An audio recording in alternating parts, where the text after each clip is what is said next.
Colors and materials excite me. When I see a material that I can shape and form, make any form out of it, then I'm happy with it. The materials I use are clay, yarn, wire, basically anything that talks to me.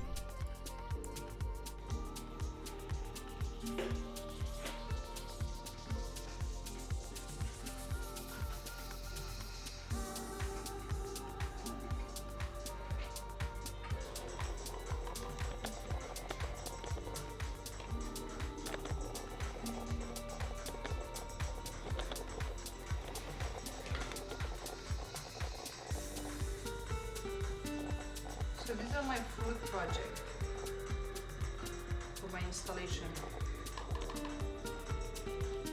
They're all fruits.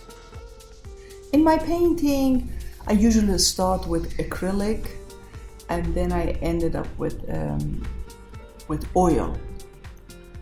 But in between, I use charcoal, graphite, and any other medium that I feel like my painting needs it or calls for it, I use it. And recently I've been doing a lot of collage, different fabric I'm using, or bringing other objects into my painting. I believe it gives more meaning to it. I can express myself more like that. My first memory of art started when I was 6 or 7 years old. I remember clearly that it was a snowy day. I was wearing this red metallic boot, high knee boot, and I was walking going to school, and then I was looking and I found this icy place, and with my boot, I stepped on it. As soon as I stepped on it, it was shattered and there were these cracks. And I just kept staring at it. To me, it was like magical moment. When I make art, I look for a surprise, for a magical moment that I've experienced as a child. My artwork is my psychological and emotional responses to the events and memories. Throughout my practice, I often revisit my memories.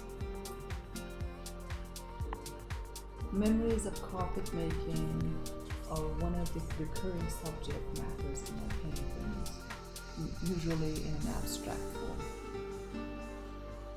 Every time I travel to those days in my mind, a new carpet with a new design emerges out of my imagination. I paint in a stream of consciousness, just like writing whatever comes to my mind at that moment. I paint.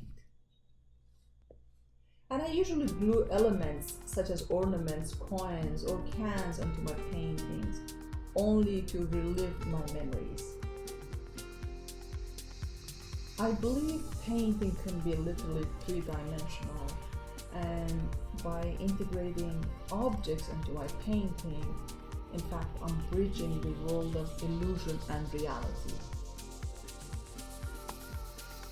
The materials that I use as collage are readily accessible materials such as wire, yarn, or any kind of textile and clay. And the process of choosing which materials to use is intuitive and is influenced by my memories. In my installations, I also employ found objects.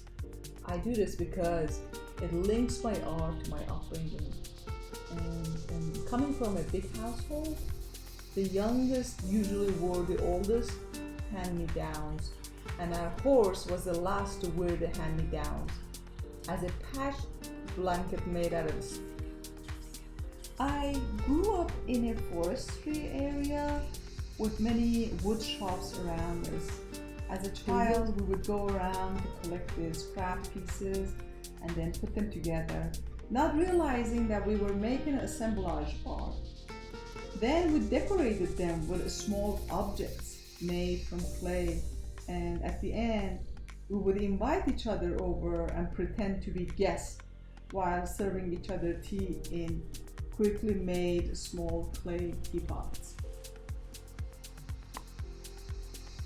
The redness of the fire is my witness. Zareen, my grandmother who lived with us, she would say that. She had a big influence in raising us. She would wear these hand-sewn embroidered colorful dresses while riding her horse.